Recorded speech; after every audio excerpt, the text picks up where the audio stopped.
మోకాల నొప్పులకు ఎటువంటి సర్జరీ లేకుండా ఎపియాన్ పెయిన్ క్లినిక్ అందిస్తున్న అత్యాధునిక చికిత్స. నమస్తే, వెల్కమ్ టు సుమన్ టీవీ. ఈ మధ్య కాలంలో అధిక బరువు అనే సమస్య చాలా కామన్ అయిపోయిందండి. కొంతమంది బరువు ఉండడం వల్ల డిప్రెషన్లో కూడా వెళ్ళిపోతున్నారు. అసలు అధిక బరువుని ఎలా తగ్గించుకోవాలి అండ్ ముఖ్యంగా మనం తీసుకోవాల్సిన ఫుడ్స్ ఏంటి, ఎలాంటి డైట్ ఫాలో అవ్వాలి అనే విషయాల గురించి వివరించడానికి ప్రస్తుతం మనతో పాటు ఉన్నారు అంజలి డాంగే గారు, founder and executive director of starlight nutrition centre. వారితో మాట్లాడి వెయిట్ లాస్ గురించి మరిన్ని విషయాలు తెలుసుకుందాం. నమస్తే మేడం. నమస్తే. ప్రస్తుతం చూస్తున్న బిజీ లైఫ్లో ఏం జరుగుతుందంటే మేడం, అందరూ ఒబేసిటీతో కనిపిస్తున్నారు. ప్రతి ఒక్కళ్ళు లావుగా ఉండడం, పొట్టలతో, ఈవెన్ ఆడవాళ్ళు కూడా అలానే ఉన్నారు. సో ముఖ్యంగా ఈ వెయిట్ గెయిన్ అవ్వడానికి గల కారణాలు ఏంటి? మీరు ఆల్రెడీ చెప్పారు కదా, లైఫ్ స్టైల్ చేంజెస్ వచ్చాయి. ఇప్పుడు ముందు ఏంటంటే ఆడవాళ్ళు ఎక్కువ ఇంట్లో పని చేసేవారు, జాయింట్ ఫ్యామిలీలో ఉన్నవారు, సో చాలా ఎక్కువ పని ఉండేది. మార్నింగ్ నుంచి ఈవినింగ్ వరకు దే వర్ వెరీ యాక్టివ్. ఇప్పుడు ఏమైందంటే యాజ్ లైఫ్ హ్యాస్ చేంజ్డ్, చాలా మంది ఇప్పుడు జాబ్ చేస్తున్నారు. అండ్ ఎలాంటి జాబ్స్ వస్తున్నాయి, where you're sitting most of the time, full day morning నుంచి ఈవినింగ్ ఒక కంప్యూటర్ ముందు కూర్చొని అంత ఎక్కువ యాక్టివిటీ ఏమీ ఉండట్లేదు. ఇంటికి వెళ్ళిన తర్వాత కూడా చాలా టైర్డ్గా ఉన్నారు. కాబట్టి ఈవెన్ రెగ్యులర్ హౌస్ వర్క్ కూడా అందరూ అవుట్సోర్స్ చేసేస్తున్నారు. సో ఒక్కరికి maybe they have a made, they have a cook, అలా డిఫరెంట్. సో యాక్టివిటీస్ అన్నీ మారిపోయి, బట్ ఆ యాక్టివిటీస్ మారుతూ ఫుడ్ హ్యాబిట్స్ ఏమీ చేంజ్ అవ్వలేదు. అందరూ అలా ముందు ఎలా తీసుకునేవారు అలాగే కంటిన్యూ అవుతున్నారు, వితౌట్ అండర్స్టాండింగ్ దట్ ఫుడ్ కూడా చేంజ్ అవ్వాలి. యాక్టివిటీ చేంజ్ అయింది కాబట్టి, అవును, ఇప్పుడు ఫుడ్ కూడా తగ్గించేసేయాలి. And the type of food కూడా, ఇప్పుడు మీరు సూపర్ మార్కెట్కి వెళ్తే చాలా ప్రాసెస్డ్ ఫుడ్స్ వచ్చేసాయి.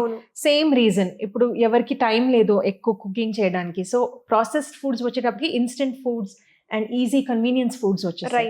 దాంట్లో ఏమవుతుందంటే వైటమిన్స్, మినరల్స్ అవన్నీ కొంచెం తగ్గిపోతాయి అన్నమాట. So all these things are leading to excessive weight gain. అవును, క్వాంటిటీ ఆఫ్ ఫుడ్ కంట్రోల్ చేయట్లేదు, లైఫ్ స్టైల్లో చేంజెస్ వచ్చాయి, నో ప్రాపర్ యాక్టివిటీ.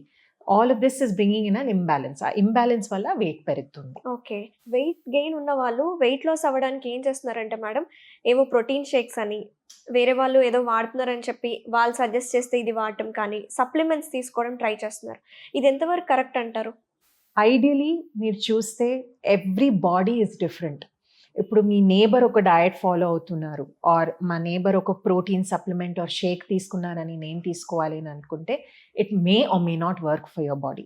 ఓకే, అన్నీ ఇప్పుడు ఒక్క ఇంట్లో మీరు 4 మెంబర్స్ ఉంటారు, అందరూ సేమ్ ఫుడ్ తింటారు, కానీ పిల్లలు ఒకలాగా గ్రో అవుతారు, ఎల్డర్స్ ఒకలాగా గ్రో అవుతారు, and between husband wife also there is so much of a difference కదా.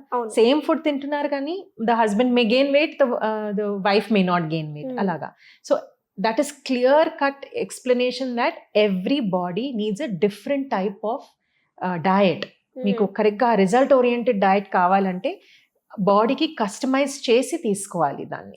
So these supplements or these shakes and powders whatever you get, అవి దాన్ని మీల్ రీప్లేసర్స్ అంటాం. So normal food, natural food ని మీరు ఆ powder తో మీరు replace చేస్తున్నారు. Definitely there will be some amount of side effect in the body, because అది న్యాచురల్ కాదు. ఎంతవరకు మీరు న్యాచురల్ ఇంగ్రీడియంట్స్ యూస్ చేసినా కూడా ఆ పౌడర్ ని ఎక్కువ రోజులు అలా ఉంచడానికి, పాడవకుండా ఉంచడానికి ఏదైనా ఒకటి యాడ్ చేస్తూనే ఉంటారు డెఫినెట్ గా. So all those will have effects in your body, because మీరు న్యాచురల్ ఫుడ్ తినకుండా ఆ సప్లిమెంట్స్ తీసుకుంటున్నారు. అండ్ మార్నింగ్ కూడా కాఫీకి అండ్ టీకి రిప్లేస్మెంట్ కూడా ఈ పౌడర్ తీసుకోండి, ఇన్స్టెంట్ ఎనర్జీ వస్తుంది అని చెప్తున్నారు. సో కొన్ని supplements they are true to what they say, energy levels will improve, అవన్నీ ఉన్నాయి, కానీ ఆల్వేస్ రీడ్ ద ఇంగ్రీడియంట్స్. ఇప్పుడు ఏదైనా మీరు సూపర్ మార్కెట్ నుంచి ఒక డబ్బా కొంటున్నారా, ఒక ప్యాకెట్ కొంటున్నారా, ఎప్పుడు బ్యాక్ సైడ్ లో న్యూట్రిషన్ ఇన్ఫర్మేషన్ అందరి ప్యాకెట్స్, అన్ని ప్యాకెట్స్ లో ఉంటాయి. ఆ packets nutrition information it is not for the person who has made it. Manufacturer కి కాదు, అది కన్స్యూమర్ కోసం, కానీ ఎవ్వరు చదువుకోవట్లేదు. So be more informed. మీరు డిసిషన్స్ ఏమేమి తీసుకుంటున్నారో, ఇది తినొచ్చా లేదా అనేది ఆ ఇన్ఫార్మ్డ్ డిసిషన్ తీసుకోవాలి మీరు. సో వెనక న్యూట్రిషన్ ఇన్ఫర్మేషన్ చూసి, ఇంగ్రీడియంట్స్ ఏమున్నాయి దీంట్లో, నాకు అర్థమయ్యి ఇంగ్రీడియంట్స్ అవి లేకపోతే ఏదో కొత్త కెమికల్ లాంటి ఇంగ్రీడియంట్స్ ఏమైనా ఉన్నాయా దీంట్లో, అవి అన్నీ అర్థం చేసుకునే తర్వాత డిసైడ్ చేసుకోవాలి whether you should be taking it or not. So some of these teas and coffees do help in improving energy levels. అది లేదని నేను చెప్పట్లేదు, కానీ దాంట్లో ఏం ఇంగ్రీడియంట్స్ ఉన్నాయి, దేనివల్ల మీకు ఎనర్జీ ఎక్కువ అవుతుంది, is it a chemical that has been added, అలా చూసుకోవాలన్నమాట. ఓకే మ్యామ్, బేసిక్గా జనాలందరికీ అవేర్నెస్ వచ్చేసింది మేడం, యూట్యూబ్ కానీ చాలా ఇన్ఫర్మేషన్ వచ్చేసింది, వెయిట్ లాస్ అవ్వడానికి చాలా చెప్తున్నారు. సో వీళ్ళు ఏం చేస్తున్నారంటే ఈ టైంలో గుడ్ ఫ్యాట్, గుడ్ కొలెస్ట్రాల్ ఉన్న ఫుడ్స్ అన్ని అవాయిడ్ చేస్తున్నారు కదా. సో ఎలాంటి గుడ్ ఫ్యాట్ని అవాయిడ్ చేయకుండా మనం ఏ ఫుడ్స్లో అది కంటైన్ ఉంటుంది, మనం ఏది తీసుకోవాలి, ఏ ఫుడ్స్ తీసుకోవాలి?